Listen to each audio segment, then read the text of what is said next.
Welcome back. This is going to be a quick lesson to modernize what we did in the previous lesson where we've got our HTML elements and we have the on-click attributes. So we're going to get rid of all of these and do this with JavaScript. So we're going to have only HTML within the index HTML, but we're going to keep the 3 button elements, and I'll show you how you can select these.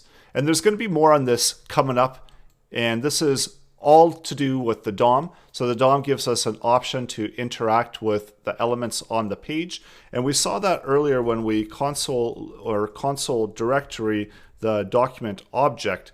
We see we've got all of the stuff that's contained within the document object. We've got all of the HTML information. If we go into the children, you can see within the HTML tags, we've got more children, we've got the head, we've got the body, and then within the body, we've got even more children, and we've got all of our buttons available in the body.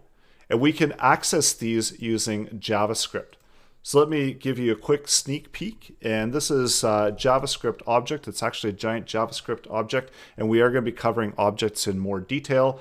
So this was just for those of you that do want to have a more modern way of selecting elements, then this is the lesson for you.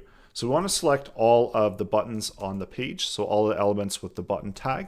So we're using the document object. So this is the same one that we've printed out here. And because we're able to access the document, this gives us the ability to select the elements on the page, all using JavaScript. So we use a built-in method within the document called querySelectorAll, and then we need to specify what we want to select.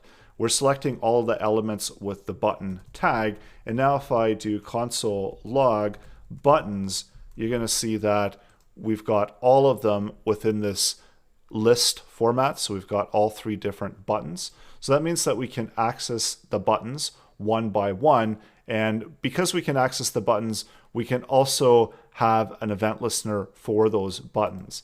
So I'll show you how to add those in as well. So we've got various buttons built into JavaScript as well. So there's these click events that we can set up. So we've got an on click, and then we just need to select the function, and it is expecting a function on the other side of the equal sign. So that's why we don't have the invoking of the function. We don't have the rounded brackets. We don't have to include those. So do the same thing for the second button, going to the second message, and then the third button and the third message. And this will make a lot more sense when we look at arrays, because this is within an array format. It's called a node list, but it's similar to arrays. So now whenever we click the buttons, you're going to see that we're able to invoke the functions. And we've got the exact same functionality, but we have stripped it out of the HTML and brought it all into JavaScript. So this is a more modern way of doing the on-click. Now you can use whichever one you prefer.